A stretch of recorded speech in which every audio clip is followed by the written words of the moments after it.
कदम कदम मेरे नाल चली तू हद सिर ते में।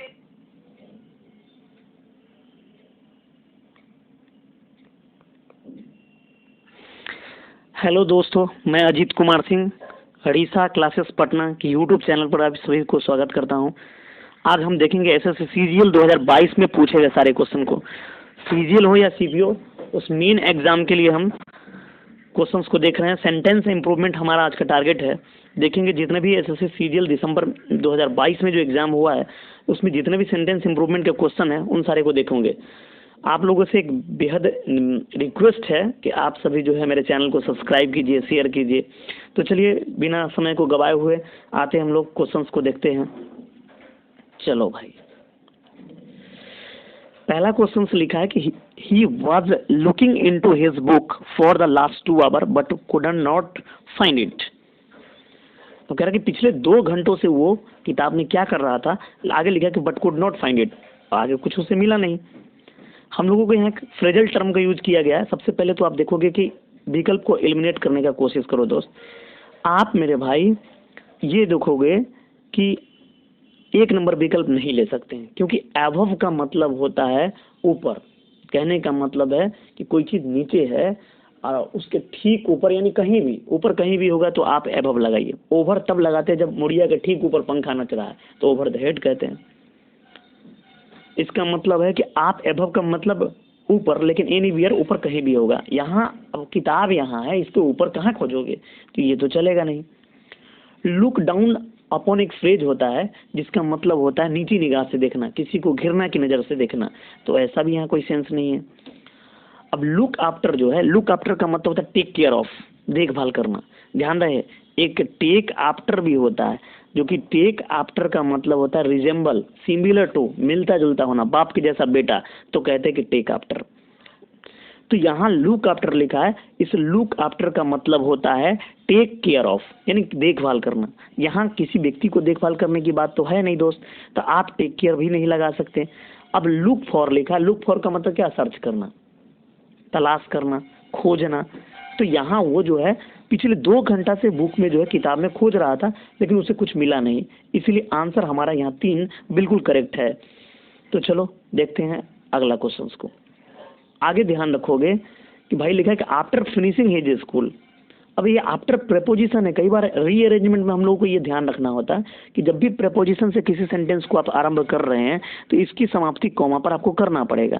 इसके ठीक बाद आपको दिखेगा सब्जेक्ट और इसके बाद ठीक दिखेगा आपको वर्ब। यही है, देखो आफ्टर प्रेपोजिशन से शुरुआत है तो कहीं ना कहीं इसकी समाप्ति कॉमा पर किया है, और आई हमारा सब्जेक्ट है, प्लान हमारा यहाँ पर वर्ब है। चलो इतनी बातों को तो आप समझ रहे हैं। अब यहाँ प्लान लिखा है, प्लान हमारा वर्ब है, और प्लान के बाद मतलब स्कूल को फिनिश करने के बाद मैं जो है क्या किया, इस बात को पूछा जा रहा है, लॉ किया, ऐसा कुछ कह रहा है।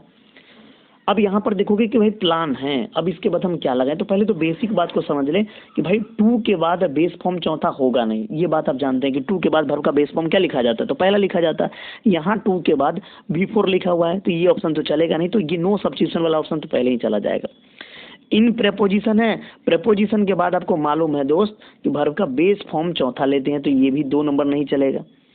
ये 4 नंबर में भी वही हालत है कि 2 के बाद बेस फॉर्म पहला आता है, यहाँ भी B4 दे रखा है, तो चलेगा नहीं। तो ऐसे ही आंसर हमारा हो रहा था कि 3, लेकिन एक्चुअल में हुआ क्या, इस बात को थोड़ा समझिए। देखो भाई, ये जब भी 2 + B1 या B4 किसी वर्ब के बगल में लगाना है तो उसके लिए आप कंडीशन को देखा करो। आप इस बात को ध्यान रखना है कि भाई अगर आप 2 + B1 यूज कर रहे हैं, इसका मतलब है कि A to be done। A to be done कहने का मतलब क्या, काम हुआ नहीं, काम होना बाकी है। तो कोई काम हुआ नहीं है, काम होना बाकी है, तो 2 + B1 इस्तेमाल करो। कोई कॉन्टिन्यूअस एक्शन को बताना हो तो उसके लिए आप B4 इस्तेमाल करो। तो यहाँ प्लान करने का मतलब है कि वो काम अभी हुआ नहीं है, प्लान किए हैं मतलब क्या, वो काम होना बाकी है, तो इसलिए 2 + B1 आएगा। और ऐसे भी यहाँ पर्पस को शो कर रहा है, और जब भी पर्पस टू शो पर्पस को शो करना हो 2 + B1 का ही इस्तेमाल करोगे। आंसर हमारा यहाँ पर 3 बिल्कुल करेक्ट आंसर है, बिल्कुल सही आंसर है। प्लान टू परस्यू आंसर हो जाएगा 3 नंबर। चलो दोस्त अगला क्वेश्चन को देखते हैं। Our guest arrived they are sitting in the garden. अब एक बात को ध्यान रखना कि जब भी सेंटेंस लिखा हो तो एक लय में मेंटेन होना चाहिए, यानी एक ही जो जिस लय में लिखा गया सेंटेंस को उसी के हिसाब से आप टाइमिंग को डिसाइड कर रहे होते हैं। अब हमको पीछे वाले को इम्प्रूव करना है तो आगे वाले को देख लो। अभी देखोगे दोस्त, तो अभी देखोगे तो एक चीज़ तो समझ में आ रहा है कि दे आर सेटिंग लिखा है, ये अभी टोन हमारा प्रेजेंट है। और जब ये टोन हमारा देखोगे तो प्रेजेंट है, और जब ये टोन हम ही देखोगे तो टोन क्या लिखा है, प्रेजेंट है। दे आर सिटिंग यानी प्रेजेंट कॉन्टिन्यूअस है। यानी आपसे पूछा जाए कि ये किसका टाइमिंग है, तो भाई प्रेजेंट का टाइमिंग है। तो पास्ट तो ले नहीं सकते, अराइव्ड हमारा V2 है, तो ये चलेगा नहीं। अब देखना कि इसमें से कौन सा विकल्प लिया जाए। यहाँ सेंस ये है कि हमारे गेस्ट पहुंच चुके हैं और वे लोग गार्डन में बैठ रहे हैं। इसका मतलब है कि इसमें परफेक्शन है कि वे लोग गार्डन में बैठ रहे हैं, ये परफेक्शन है। और ये इसका मतलब है कि काम पूरा हो चुका है। काम पूरा हो चुका है मतलब वो लोग पहुंच चुके हैं, और दोनों का हमको टाइमिंग प्रेजेंट रखना है, इसीलिए हैव अराइव्ड आपका बिल्कुल ज़्यादा अच्छा आंसर है। बाकी कोई विकल्प को चूज नहीं करेंगे, आंसर हमारा हो जाएगा नंबर कौन सा, 1 नंबर। चलो भाई अगला क्वेश्चन को देखो। Rajan is having 3 brothers and 3 sister. देखो हैव का 2 मतलब है, 2 यूज होता है। सबसे पहली बात तो जनरली हम लोग इस बात को जानते हैं कि हैव को कॉन्टिन्यूअस में इस्तेमाल नहीं करते हैं, लेकिन कॉन्टिन्यूअस में हो भी सकता है। देखो भाई जब आपको पोजीशन बताना हो, अधिकार बताना हो, तो हैव को सिंपल में लिखते हैं, सिंपल प्रेजेंट में। लेकिन अगर आपको हैव को कोई एक्टिविटी को शो करना है, जैसे खाने का, पीने का, यानी हैव का जो मीनिंग आ रहा होगा, ईट का, ड्रिंक का, इंजॉय का, तो उस वक्त में कॉन्टिन्यूअस इस्तेमाल आप करोगे। लेकिन जनरली हैव जब पोजीशन बता रहा होता है, अधिकार बता रहा होता है, उस वक्त में हम इसको सिंपल प्रेजेंट में लिखा करते हैं। यहाँ भी हालात कुछ वैसा ही है। देखो कि लिखा है कि राजन इज हैविंग 3 ब्रदर्स, कह रहा है कि 3 बहनें और 3 भाई की बात कर रहा है कि उसके पास 3 भाई और 3 बहनें हैं। तो पास का मतलब पोजीशन, और जब पोजीशन की बात कर रहे हैं तो हैव को कंटिन्यूअस इस्तेमाल करोगे नहीं, तो ये कंटिन्यूअस इस्तेमाल है, नहीं चलेगा। ये कंटिन्यूअस इस्तेमाल है, नहीं चलेगा। और आपको राजन के बाद हैविंग, भाई हैविंग नॉन फाइनाइट वर्ब है, सब्जेक्ट के बाद हमेशा फाइनाइट वर्ब इस्तेमाल करोगे, नॉन फाइनाइट तो कभी आ ही नहीं सकता है। नॉन फाइनाइट हमारा हो गया 2 + V1 V4, हैविंग + V3 या 2 हैव + V3। तो नॉन फाइनाइट एक्चुअल में वर्ब होता दिखता वर्ब है, लेकिन काम वर्ब की तरह 1% नहीं, इसीलिए कहते हैं कि नॉन फाइनाइट या तो नाउन होगा या तो एडजेक्टिव होगा। यानी सब्जेक्ट के बगल में नॉन फाइनाइट वर्ब कभी नहीं आ सकता, ये तो चलेगा ही नहीं। अब आपके पास हमने कहा कि भाई यहाँ इंजॉय का सेंस तो है नहीं, यहाँ तो पोजीशन बताया जा रहा है, तो कॉन्टिन्यूअस एक्शन तो चलेगा नहीं। ये हैविंग हमारा कॉन्टिन्यूअस है, नहीं चलेगा। आंसर आपको लेना पड़ेगा राजन हैज, और हैज हमारा V5 है। हैव पहला फॉर्म, हैड दूसरा, हैड तीसरा, हैविंग चौथा, हैज पांचवा। तो ये जो है राजन हैज लिखा है, ये V5 लिखा गया है, जो कि बिल्कुल करेक्ट है कि Rajan has 3 brother and 3 sisters. अब अगला देखोगे भाई, Navika is superb an impressive child in her class लिखा हो। अगर कोई बच्चा अगर आपके क्लास में बहुत अच्छा है तो उसको हम लोग क्या कहते हैं, तो वो ब्रिलियंट कहते हैं उसको। कोई भी बच्चा अगर क्लास में बेहतर है तो उसके लिए हम लोग क्या इस्तेमाल करते हैं, तो उसको कहते हैं कि भाई ब्रिलियंट है। यहाँ तो आंसर ब्रिलियंट हो जाएगा। डैजलिंग जब भी इस्तेमाल होगा तो समथिंग के लिए, डैजलिंग का मतलब चकाचौंध, तो ये तो चलाएगा नहीं। चकाचौंध कोई समथिंग के लिए चलता है, तो समथिंग की बात तो है नहीं, तो ये चलेगा नहीं। तो डैजलिंग यहाँ नहीं लोगे, इस बात को ध्यान रखना है। क्या लोगे भाई, तो ये डैजलिंग वाला ऑप्शन तो गया। स्प्लेंडेड का मतलब होता है शानदार, मैग्निफिसेंट। स्प्लेंडेड हमेशा परफॉर्मेंस के लिए इस्तेमाल करते हैं, यहाँ कोई परफॉर्मेंस की बात नहीं लगाओगे। विविड का मतलब होता है स्पष्ट, ये भी नहीं चलेगा। तो यहाँ अगर कोई क्लास में अगर आपका बच्चा बहुत बेहतर है, बहुत अच्छा है, तो उसके लिए हम लोग एक कॉमन शब्द इस्तेमाल करते हैं ब्रिलियंट, और यहाँ ब्रिलियंट बिल्कुल हमारा सही आंसर है। आंसर दोगे 4। चलो भाई अगला क्वेश्चन को देखते हैं। The new shop that open, यानी जो पिछला कह रहा है कि जो नया दुकान जो खुला लास्ट वीक यानी पिछले सप्ताह, आ रहा hardly sufficient stock of the product, कह रहा है कि भाई ना के बराबर उसके पास स्टॉक बचा हुआ है। आप देखोगे कि अभी अभी हमने कहा कि हार्डली नेगेटिव वर्ड है, हार्डली है, स्कार्सली है, बेयरली है, रेयरली है, सेल्डम है, नो है, नेवर है, नॉट है, ये नेगेटिव वर्ड है। और हार्डली अगर नेगेटिव वर्ड है तो इसके साथ नेगेटिव वर्ड है हार्डली, तो इसके साथ कोई दूसरा नेगेटिव वर्ड नहीं आएगा। इसका मतलब भाई हार्डली के साथ नॉट का इस्तेमाल करना ठीक नहीं है। चलो भाई, और अभी अभी हमने आपको बताया है कि आपको ये भी ध्यान रखना है कि यहाँ जो है टोन देखोगे तो ओपन लिखा है, यानी नया दुकान जो खुला है पिछले सप्ताह, तो ये लास्ट भी बता रहा है कि टाइमिंग कब का, पास्ट का। और जब पास्ट का है दोस्त, तो ये आर हमारा जो है ये तो प्रेजेंट शो कर रहा है, इज हमारा प्रेजेंट शो कर रहा है, तो चलेगा ही नहीं। अब देखना है कि आंसर 2 होगा या 4 होगा। तो आपको अभी थोड़ा देर पहले बताएं कि हैव का मतलब अगर एक्टिविटी को शो करने के लिए लेते हैं, जब एंजॉय बताना हो, ईट बताना हो या ड्रिंक, जब हैव का मीनिंग ईट, एंजॉय, ड्रिंक हो तब कंटिन्यूअस चलेगा। जनरली आप हैव का इस्तेमाल पोजीशन बताने के लिए करते हैं, अधिकार बताने के लिए। यहाँ भी वही है कि सफिशिएंट स्टॉक उसके पास है, तो वो अपना अधिकार को शो कर रहा है। जो नया दुकान पिछले सप्ताह खुला है उसको कहा जा रहा है कि उसके पास सफिशिएंट स्टॉक है। इसका मतलब हार्डली हैड कहोगे, आंसर नंबर 4, यानी ना के बराबर उसके पास स्टॉक है। Abu sad they he saw the picture. अब आपको कहीं ना कहीं तो सब्स्टिट्यूट करना है, और जब सब्स्टिट्यूट करना ही है तो इस बात को आप ध्यान रखो। ओहो भाई, 9 पेज, कितना नंबर क्वेश्चन में थे भाई?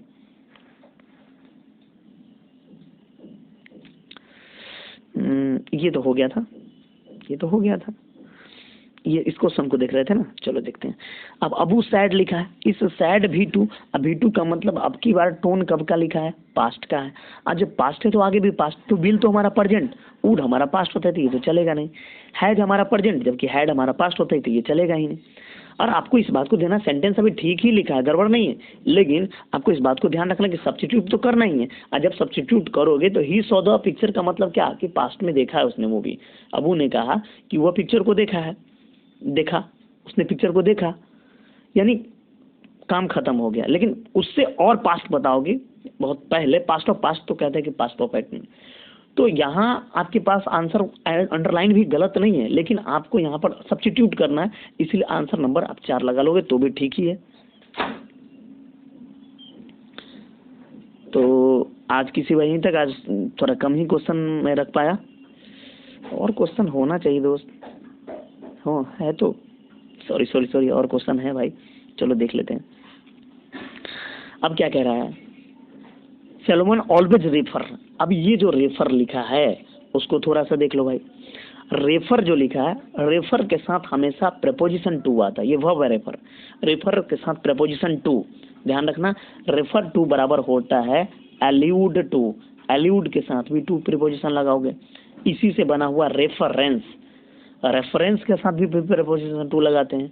इसी से बना हुआ एल्यूजन, इसी के साथ भी टू लगाते हैं। तो यहाँ जो रेफर लिखा है, रेफर का मतलब उल्लेख करना, जैसे रेफरेंस का मतलब क्या, संकेत या इशारा कहते हैं, तो उसी तरीके से रेफर का मतलब उल्लेख करना, सूचित करना। अब हमको मालूम चल गया कि रेफर के साथ तो प्रेपोजिशन टू आएगा, एल्यूड के साथ प्रेपोजिशन टू आएगा, तो विथ चलेगा नहीं, ऑन चलेगा नहीं, इन चलेगा नहीं, तो टू दोगे, आंसर हमारा 2 हो जाएगा। आगे बढ़ोगे जी, आगे देखोगे। Mister Raghav rack his brain, यहाँ पर एक इडियम इस्तेमाल हुआ है।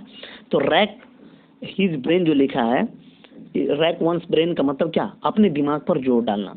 अब यहाँ सेंटेंस को पढ़ोगे तो भी मालूम चल जाएगा कि बट कुड नॉट थिंक, वो कुछ भी सोच नहीं पाया, where he had left the book, की किताब कहाँ रखा है। इसका मतलब है कि उसने अपने दिमाग पर जोर डाला, लेकिन कॉन्ट्राडिक्शन बता रहा है, जोर तो डाला लेकिन कुछ भी नहीं, उसको पता ही नहीं चल पा रहा है, सोच ही नहीं पा रहा है कि किताब उसने कहाँ रखा। तो यहाँ रैक हिज ब्रेन जो लिखा है, इस इडियम का मतलब होता है कि अपने दिमाग पर जोर डालना। इसका मतलब थॉट वेरी हार्ड। आंसर हो जाएगा नंबर 3। क्या हो जाएगा दोस्त, आंसर हो जाएगा नंबर 3, आंसर 3। देखो ध्यान रखना, रैक अप भी होता है, एक रैक के साथ अगर अप इस्तेमाल करोगे तो एक फ्रेजल टर्म होता है जिसका मतलब पुरानी चीजों को कुदेरना, तो रैकअप कहते हैं। लेकिन यहाँ एक इडियम है, रैक वंस ब्रेन का मतलब होता है अपनी दिमाग पर जोर डालना। तो दिमाग पे जोर डाला लेकिन उसको कुछ भी नहीं सोच पा रहा था कि किताब को कहाँ रखा, ऐसा कुछ सेंस है। नेक्स्ट क्वेश्चन को देखोगे दोस्त। Finally here are a few example of passage and their precious लिखा हुआ। पहले तो प्रीसियस नाउन है, और आपको हमने कई बार कहा है कि किसी भी नाउन के पहले अगर केस लगाना है तो पॉजेसिव एडजेक्टिव का इस्तेमाल करते हैं। और जब पॉजेसिव एडजेक्टिव इस्तेमाल करोगे तो प्रीसियस के पहले देयर तो आएगा नहीं। अब THEIR होगा देयर, तो विकल्प 1 तो चलेगा नहीं, विकल्प 4 चलेगा नहीं, क्योंकि किसी भी नाउन के पहले आप पॉजेसिव एडजेक्टिव का इस्तेमाल करते हो, तो 1 और 4 तो चलेगा नहीं दोस्त। अब देखना है कि भाई 2-2 जगह है। अब आप बोलते हैं कभी कभी, जैसे इम्बॉडी के बारे में हम बताते हैं कि इम्बॉडी का मतलब क्या होता है। तो इम्बॉडी का एक मतलब होता है a perfect example of something, यानी किसी चीज़ का सर्वश्रेष्ठ उदाहरण देना हो तो कहते हैं इम्बॉडी। अब आपको इस बात को ध्यान रखना है कि हमने कहा कि ये परफेक्ट एग्जाम्पल ऑफ, एग्जाम्पल के साथ आप प्रेपोजिशन क्या यूज कर रहा है दोस्त, तो एग्जाम्पल के साथ प्रेपोजिशन हम ऑफ यूज करते हैं। आप देखोगे दोस्त, तो एग्जाम्पल के साथ हमको ऑफ चाहिए था, जबकि यहाँ पर बाय दे रखा है, ये नहीं चलेगा, यानी कोई सब्स्टिट्यूट नहीं करना है, आंसर हमारा तुम्हारा 2 बिल्कुल करेक्ट है।